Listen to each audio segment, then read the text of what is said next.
Na RW Brasil. Batendo forte, com Mário Medalha.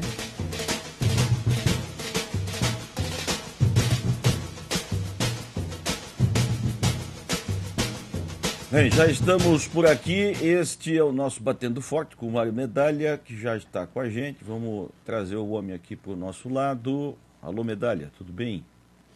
Tudo bem, Marcelo. E aí? Mais ou menos, né? Porque a cidade hoje teve uma manhã muito conturbada. E até antes de falar de esporte, eu queria fazer um breve comentário, porque é uma coisa que me incomoda muito. Cada vez que acontece uma movimentação popular, paralisação, greve, seja lá que nome tenha, o mordomo da história é sempre o trabalhador, né? Parece que o trabalhador é o responsável por tudo que de ruim acontece no que nós estamos falando agora, que é a questão do transporte público de Florianópolis. Só quem acredita em Coelhinho da Páscoa e Papai Noel é que pode pensar que as coisas vão melhorar a partir deste consórcio novo-velho, né, que acaba de assumir o consórcio. Então, é claro, a população atingida reclama, com razão, porque está sendo prejudicada na questão do transporte, mas ela visa toda a sua ira, o seu descontentamento contra o trabalhador. E é uma coisa, infelizmente, que parte da mídia sustenta, né, Marcelo? E a gente tem que pensar que não existe greve sem prejuízo a alguém, a algum segmento da sociedade. Não existe isso. A greve, o objetivo da greve justamente é esse, chamar atenção, enfim, para os problemas que estão acontecendo, como é o transporte público. Eu vi, por exemplo, uma entrevista do presidente da Federação Logística, reclamando que é uma época ruim para isso, porque o prejuízo da própria população e dos lojistas, porque é véspera de Dia das Mães, etc, etc, etc. Mas olha, era só o que faltava. Tem de se perpetuar. Era só o que faltava o pessoal fazer greve, levando em conta se está ou não no Dia das Mães, ou se está perto do Natal. Aí é pedir muita coisa para sindicalista, né? É verdade. A oportunidade da greve, né? Como se a greve fosse uma coisa que a gente faz numa boa temporada e tal, né? Marcelo, eu nem quero entrar muito no detalhamento dessa situação, porque é uma coisa muito complicada, muito complexa, independente das ações políticas do sindicato. O fato é que nós temos problemas seríssimos na questão de transporte público na cidade. E a perspectiva, no meu modestíssimo entender, Marcelo, é a pior possível, porque ficaram os mesmos, não é?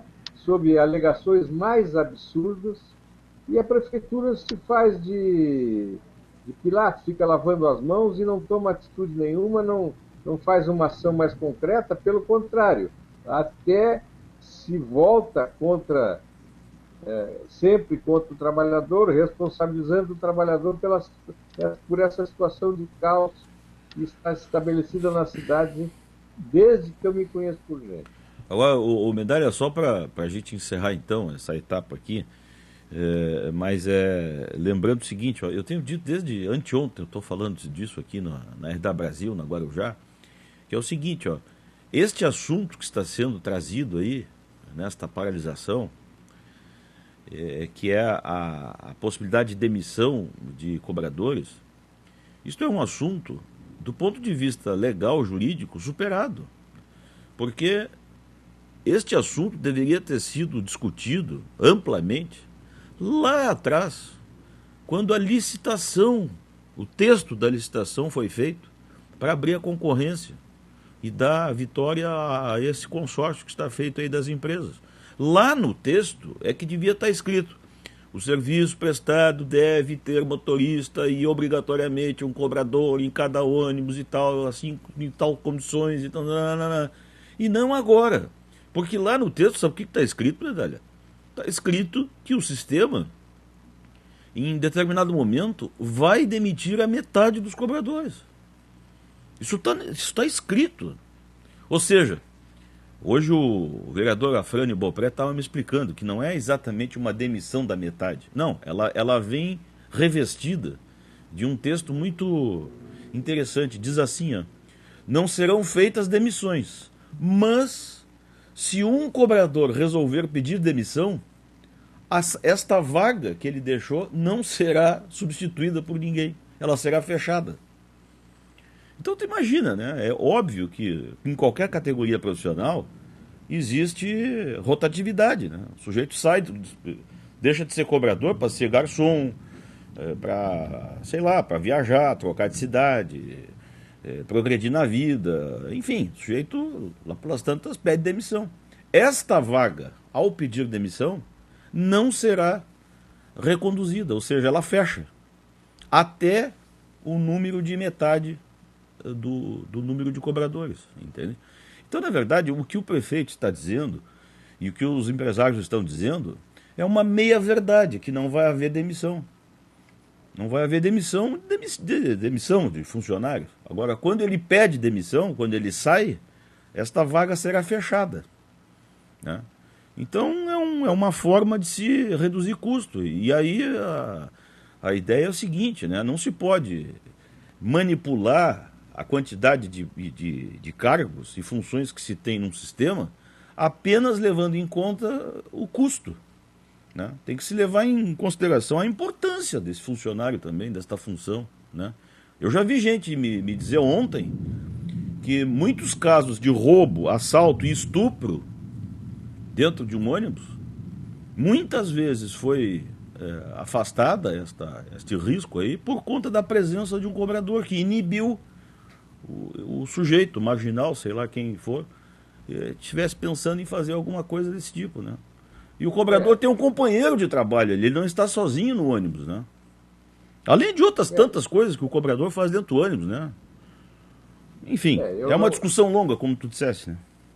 Eu não consigo imaginar do jeito que funciona o nosso sistema de transporte, Marcelo, a ausência de um cobrador. Eu não consigo imaginar que isso funcione.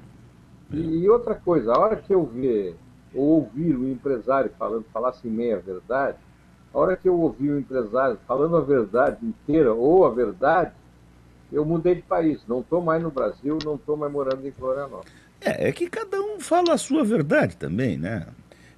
Por exemplo, essa posição apaixonada pelas coisas, eu sempre fico temeroso, porque a paixão leva sempre a um erro, né? A gente também se apaixonar pela causa de um sindicalista ou de uma determinada liderança, também não é bem assim, né? Hoje de manhã, por exemplo, não sei se tu chegasse a acompanhar a transmissão que a Guarujá fez, e aqui eu já rendo uma homenagem ao Rodrigo Fetter, nosso colega, que fez um trabalho, um negócio. Eu cheguei a dizer hoje para o Ricardo Medeiros, leve esta gravação para os alunos de jornalismo, para eles aprenderem como é que se faz radiojornalismo com uma matéria acontecendo em tempo real e o microfone aberto. Foi impressionante os 10, 15 minutos que o Rodrigo fez ao vivo em solo, né? Só ele falando. É um negócio. Eu fiquei emocionado, viu, com a transmissão do Fetter, porque me lembrei lá dos meus tempos de 10, 15 anos de jornalista na rua com a latinha na mão, e a gente não tinha essa condição, né, de celular e tal. A gente trabalhava com muita precariedade. Mas hoje de manhã, o sindicalista do Sintraturb estava dizendo em alto e bom som, e o Fetter inclusive captou o som ao vivo, que nenhum cobrador ou motorista desse entrevista a jornalistas. Que somente os dirigentes sindicais falassem. Porque ele não queria deixar chegar à opinião pública a informação de que o sindicato estava custeando um estacionamento para os ônibus. Não entrarem no terminal e deixarem o ônibus lá fora, num estacionamento contratado pelo sindicato. Essa informação era estratégica, na opinião dele, e ele não queria que isso vazasse para a imprensa, né? Então, que transparência é essa, né? Um sindicalista vinculado às causas aí dos trabalhadores, não deixando que a categoria se manifeste no microfone, né, empurrando o jornalista. Depois até o dirigente lá, chamado Antônio, foi procurar o Fetter a pedir desculpas para ele, porque ele reagiu de uma forma tão violenta, empurrou, tentou tomar o gravador, o microfone, sei lá. É o foco equivocado, né, Marcelo? Então essas coisas a gente não pode também, né, tomar um lado apaixonado também, porque há problemas também do lado do trabalhador, né? Muitas vezes mal entendido, né? Pouca experiência, mal orientado, enfim. Mas enfim, é um assunto complexo. Falando em mal então, falando em esporte, Marcelo, ontem eu peguei metade do segundo tempo para diante do jogo do Cruzeiro com o São Lourenço, na Argentina, pela Libertadores, pelas quartas de final, foi jogo de ida das quartas de final, com o único brasileiro que restou entre os 6 que participaram da Libertadores. Sobrou só o Cruzeiro. E eu observei, Marcelo, a repetição do que vem acontecendo com os times brasileiros. Basta pegar um avião e lá vem a desgraça. É impressionante o que está acontecendo com o futebol brasileiro quando joga, o time brasileiro quando joga fora, e se tratando de Libertadores. Eu tive até o cuidado de fazer eu vi só um pedaço do jogo, porque eu estava participando de um programa de televisão que na TV Com que tratou sobre Copa e Seleção Brasileira, e eu tive o cuidado, Marcelo, de fazer um levantamento do desempenho brasileiro fora de casa. Sim. Foram 11 derrotas, Marcelo. 11 derrotas. É muita coisa. Por isso que os brasileiros foram ficando pelo caminho. Porque na hora também de confirmar em casa, isso não aconteceu, né? O Grêmio acabou, perdeu 1-0 lá, ganhou de 1-0 na Arena e nos pênaltis foi pro Beleléu. Isso tem acontecido com os times brasileiros, mas o que me impressiona é a fragilidade dos times brasileiros. Eu não sei, eu não me lembro exatamente o número, mas tem, eu acho que 3 ou 4 times argentinos classificados nessa fase. E o brasileiro tem um só. E esse São Lourenço, não sei se erro muito, mas esse São Lourenço até nem é grande coisa na Argentina, né? Não é, mas é um time que joga com um empenho fora do comum e joga com, vou te usar uma palavra até meio arcaica, joga com destemor. Ele joga tanto fora como dentro de casa, ele joga do mesmo jeito. O Cruzeiro ontem passou, pelo que eu vi depois dos melhores momentos, passou o jogo inteiro acuado. Eu não vi uma defesa importante do goleiro argentino. Eu sei que tu não vais concordar comigo, não vais conseguir concordar comigo, mas o São Lourenço joga muito parecido na garra com o antigo Imortal, né? O que tu acha? Bom, deve ser muito antigo, eu não estou me lembrando. Falando sério, Marcelo, eu acho que dá para pensar isso, fazer uma reflexão, porque a gente fica brigando com os argentinos, discutindo quem tem o melhor futebol, mas se for levar em conta só a Libertadores, bom, começa pelo número de títulos que eles ganharam. Em matéria de clubes, eu acho que nós somos superados pelos argentinos. Não tenho dúvida, nós somos superados pelos argentinos. Agora, deixa eu ver se eu entendi. Ontem foi o primeiro jogo, né? Foi o jogo de ida. Agora, quarta-feira que vem, tem o jogo de volta no Mineirão. E aí, no Mineirão, o Cruzeiro tem que fazer 2-1. Tem que fazer 2-1. Que não é difícil ficar entre nós, né? A mesma situação que viveu o Grêmio, né, Marcelo? A mesma situação que viveu o Grêmio diante desse mesmo time. Não, mas o Grêmio precisava fazer 2, né? Não, o Grêmio perdeu de 1-0 lá, era fazer 2-1 também no Olímpico. Ganhar no Olímpico. Quer dizer, dependendo, foi para pênalti, né? Porque o Grêmio ganhou pelo mesmo histórico. O Cruzeiro tem que ganhar também a mesma coisa. O Cruzeiro também tem que ganhar com 2 gols de diferença. E se ganhar de 1-0, vai para os pênaltis também. Tá. Então, é igual. Marcelo, é uma situação muito, muito curiosa essa e que deixa a gente com o pé atrás em relação ao nosso futebol atualmente, falando de clube, né? E é um tema também que está sendo muito discutido, Marcelo, porque o Campeonato Brasileiro está mostrando uma qualidade muito baixa nessas primeiras rodadas. Só Agora, para você ter o uma Medalha, ideia, deixa eu te perguntar uma coisa, então. Mas isso, então, explica um pouco da seleção brasileira ter, não sei se erro para dizer isso, mas ter mais da metade do time com jogadores de fora? não, na verdade, Marcelo, jogadores estão atuando no Brasil hoje, nesse grupo que foi convocado pelo Filipão, só tem 4. Dois deles os goleiros reserva. Pois é. 2 deles os goleiros reserva. E os outros 2 são o centroavante titular, que é o Fred, e o reserva, que é o Jô. O resto é tudo estrangeiro, entre aspas, né? Então, Marcelo, isso é uma situação muito de se pensar e que tem reflexo evidente do Campeonato Brasileiro, que os jogos estão sendo de baixa qualidade. Existe até um dado muito interessante, que é o que a FIFA considera como padrão de bola rolando 60 minutos. Nenhum dos jogos dessas primeiras rodadas do Campeonato Brasileiro alcançou esse número. Muito pelo contrário, alguns foram até abaixo de 40 minutos, Marcelo. Veja só um absurdo. Por quê? Porque são jogos de baixa qualidade, jogos muito truncados. Aí entra também um pouco a responsabilidade da arbitragem, que adota critérios diferentes. Cada árbitro tem lá o seu critério, que não pode ser, não é? E aí o jogo fica truncado, fica feio e a bola não anda. E o jogador brasileiro, quando chega, por exemplo, para disputar Libertadores, tem uma certa dificuldade, os árbitros sul-americanos, de um modo geral, exceção do brasileiro, deixam a bola andar mais. Aquele encontrão normal, aquela jogada de corpo, aquilo que é comum no futebol, que o futebol é um jogo de contato, para o árbitro uruguaio, argentino, chileno, enfim, isso não é falta. Aqui, qualquer toquezinho, o árbitro brasileiro apita falta, dá cartão.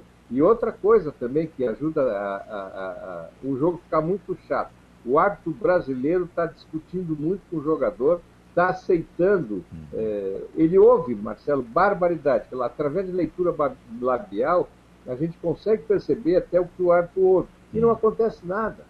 Né? Aí dá uma saudade do Armando Marques, né? Quem? Dá uma saudade do Armando Marques, né?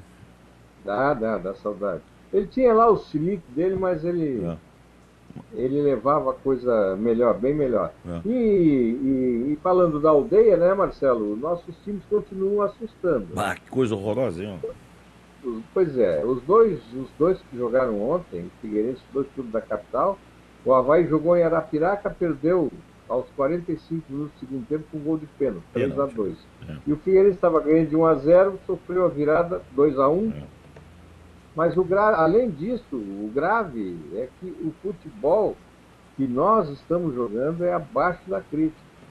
Tem aí uma condição, se procura uma porção de explicação, entre elas a questão tática, se discute esquema tático, que o treinador tal aplica. Na verdade, está nos faltando qualidade. Eu ouvi ontem na nossa crônica aqui, nas jornadas aí, ouvi até gente dizer que jogou bem, que só faltava uma vitória. Mas não adianta, joga bem não ganha, não adianta nada. Mas não é essa a verdade. Não é essa a verdade. Nem isso é verdade, pelo que parece. Não.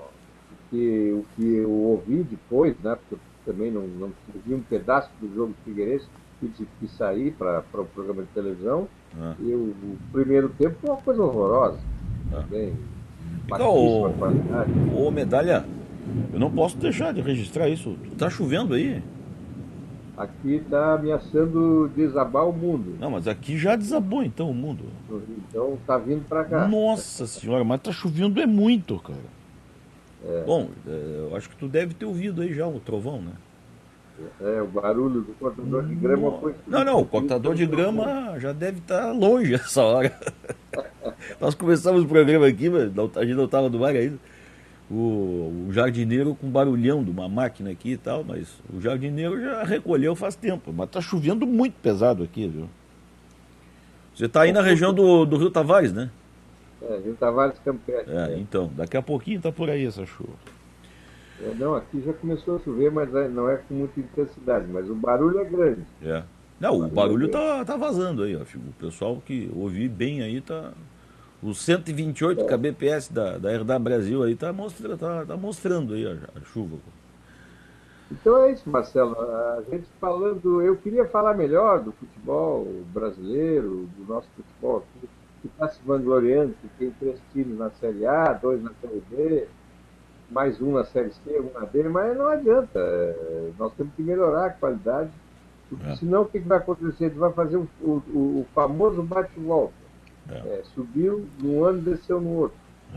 E no caso dos nossos clubes da Série B, a situação é mais grave. O Joinville está melhor, tá? É líder, ganhou os 3 pontos, aquele do jogo da Portuguesa, que a Portuguesa saiu de campo lá na Arena Joinville. O STJD ontem confirmou a punição para a Portuguesa, que escapou de ser rebaixada para a Série C, mas perdeu os 3 pontos no jogo contra o Joinville. Então, fora o Joinville, Marcelo, o resto está meio assustador, viu? Então tá bom. O Medalha, é isso então. Vamos terminar por aqui antes que essa chuva nos leve aqui. O sinal dessa banda larga que é banda estreita. Cuide bem do seu dentinho, tire do soneca agora. Ah, não, com certeza. Eu sei que cadeira de dentista é cadeira de tortura. Mas tu sabes que agora tu falou nisso aí, vou te contar essa, eu não sabia disso. Tu sabes que as cadeiras de dentista agora, elas têm uma espécie de um vibrador, um negócio dessas. Sabe essas cadeiras que tem no shopping aí, que a gente senta para relaxar, não sei o quê? Mas agora a cadeira de dentista tem isso agora. O sujeito ela começa a dar umas tremidinhas e tal. Nos primeiros minutos eu achei que eu estivesse ficando doido, né? Com algum Parkinson. Começou a tremer tudo. Eu digo, será que isso aqui eu tô com medo? Não, fica tranquilo. É só estado de pânico, né? Então tá bom. Medalha, Tá bom, meu amigo. até amanhã então. Tchau, um abraço, boa tarde. Cuidado com a goteira aí, hein? Não, já tô de olho. Tá bom. Um abraço. Tchau. O Mário Medalha no Batendo Forte aqui na RW Brasil. Voltamos amanhã. Até a próxima.